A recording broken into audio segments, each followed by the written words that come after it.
Alright, welcome to another edition of the FantasyFix.com podcast. I'm your host, Brett Talley. We are back from the All-Star break, and we're ready to talk daily fantasy strategy for July 18th, 2014. Over the break, a lot of stuff happened in the daily fantasy world, or by a lot I mean one huge thing. Draft Street, our previous sponsor, was bought out by DraftKings. The transition process was surprisingly smooth and very easy. Kudos to all involved for making that process easy for everyone. I got my money transferred from Draft Street to DraftKings in less than 60 seconds. It's all there. It's all good to go. If you haven't done that, it's just go to Draft Street. They'll prompt you how to do it. It's very simple and easy to do.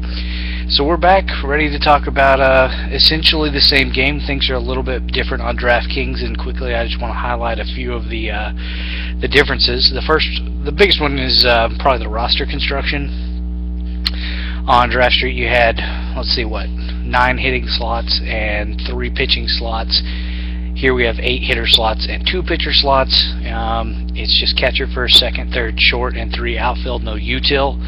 And then just 2 pitching slots as opposed to 3. Another big difference is Draft Street would allow you to only stack 4 players from the same team at once. You couldn't go over 4. DraftKings, there is no limit. If you want to have all 8 hitters from the same team, you're free to do that. It's kind of important because stacking is really a big deal, especially when it comes to GPP tournaments. Some research by Jonathan Bales basically showed that your upside is highest when you stack 7 players from the same team. However, your downside is quite extreme there too.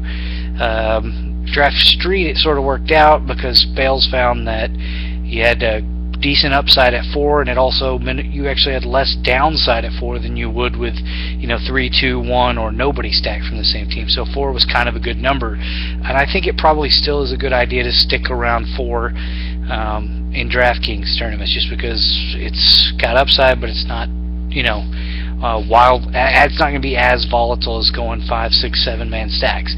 That said, I do have a 5-man stack that we're going to get into here in a little bit. Prices are a little bit different. I would say it might be a little bit easier to get a pitcher you like into a DraftKings matchup. I haven't played on DraftKings that much this year. Played there in previous years. Was kind of playing mainly on Draft Street this year since they were our sponsor. But I do sort of seem to remember that quality starting pitching was a little easier to get into the lineup. We'll see if that holds true, and I'll discuss that as we sort of move through the second half of the year and try to get a little more familiar with the DraftKings game. The other big difference between the two sites is I think DraftKings really offers a wider range of contest types. That could be seen as a good or a bad thing. I'd sort of gotten into a rhythm with Draft Street. I knew the types of games I wanted to play each night, how much money I wanted to play each night. It's gonna take some time to figure that out on DraftKings. They have a lot of offering types. They don't have pick'em leagues or something like Draft Street does, but just talking about salary cap contests, it's a much broader spectrum of games to choose from. They've got the straight GPPs, and they've got the double ups, and then they have a lot of stuff in between, like triple ups and 10x multipliers, a lot of different games. So figure out what works for you. I'll discuss that more as the season moves along, as I get more comfortable with their offerings. Let's get into it though, and let's talk about daily fantasy strategy for the day. We're coming off the All-Star break. We've had 4 days off, so it's, in terms of quality starting pitching, it's a little bit sort of like opening day or something like that. A lot of teams able to get their stud starters going today off the break. I found it really hard to find hitting matchups that I like, just with all the good pitching. But let's quickly discuss weather. Really no rain today. Big cold front kind of went through the country over the break, and that sort of caused some rain. I know where I'm at in Dallas, that warm air we had hit that cold front, and we got a lot of rain, and I think that could have caused some problems the last few days, but literally just about nothing to worry about as of the recording of this podcast the night before. Only weather thing I see is Tampa Bay, Minnesota. The wind's blowing in 11 miles an hour from right, but that's not huge. I wish it wasn't, because I do sort of like Tampa Bay as a stack today, but we'll get to that in a minute. Actually, let's just get to it now. As I said, hard to find stack options today with the good pitching. Using Vegas game lines and using my projections for pitchers for the day, took a look at the White Sox, the Tigers, the A's, and the Rays were really the only great options. Not even great options, but the stack options that looked right to me. Ended up not going with the White Sox because the two guys I liked the most there were Jose Abreu and Adam Dunn. Because there's no util slot in a DraftKings lineup, you're not able to get Abreu and Dunn in the same lineup because they're both first base eligible. So, and let me make sure I'm not lying about that. Let me make sure that Dunn doesn't have, outfield eligibility or something like that. No, just first base. So that's another little tricky thing about stacking in DraftKings lineups. You can't use two players who only have the same positional qualification. So anyway, ignored the White Sox, and I'm going with the Tigers, the A's, and the Rays. Tigers and A's are probably your two best bets. Tigers facing Trevor Bauer today, I believe, who I actually like Trevor Bauer, but the projections don't totally love him today, or at least the ones I'm using. Tigers good against right-handed pitching, so that's an option. Also like Oakland against, if I can remember, Chris Tillman. Oakland, good against pitchers from both sides, a little bit better against righties. So those are the two stacks I probably like the most. And then I'm still probably going to use the Rays somewhere against Kyle Gibson, who I've projected to be the worst pitcher of the day.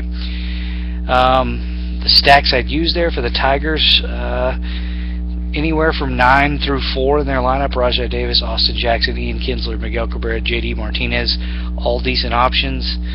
Kinsler, not a great value with his price today. Probably he's pretty expensive. Same for Cabrera, but that's always going to be the case for Cabrera.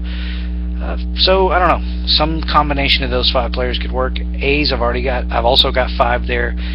Crisp, Stephen Vogt, Yoenis Cespedes, Brandon Moss, Josh Donaldson. Chris probably going to be back now that we're off the break, but I don't know that I love him. Vogt, Cespedes, Moss, Donaldson. I'm hoping that's like 2, 3, 4, 5, maybe 3, 4, 5, 6. I don't know how that'll work out. That's a decent stack. And then Rays against Gibson, 1, 2, 3, 4. I like Kiermaier, Zobrist, Joyce, Longoria, or I think that'll be the top of their lineup. So there's your stacks for the day. Starting pitching, if you need to go cheap, I like Bartolo Colon against the Padres in Petco. I think Colon's a good pitcher. I've liked him all year. He has bounced back from a slow start. Padres, obviously the worst offense in the league. Great ballpark. Colon at 7,300, good price. Mid-priced, I like Ian Kennedy and Irvin Santana. Kennedy is pitching against Colon, against the Mets. Good situation there. I think Kennedy's been great this year with his increased velocity. Santana against the Phillies, who have been 20% below league average against right-handed pitching. So like that, especially because it's in Atlanta as opposed to Philly. And expensive today, I prefer Strasburg and Bumgarner to Yu Darvish. Darvish with a little bit of a tough matchup against Toronto, even though that lineup is not at full strength. But I prefer Strasburg against the Brewers and Bumgarner against the Marlins. Of the two, I probably prefer Bumgarner the most, just because he's $1,000 cheaper than Strasburg. So Colon cheap, Bumgarner expensive, Kennedy, Santana mid-priced. Make sure you don't use Colon and Kennedy in the same lineup since they're pitching against each other. You can only get one win out of that. So that's all I've got for today.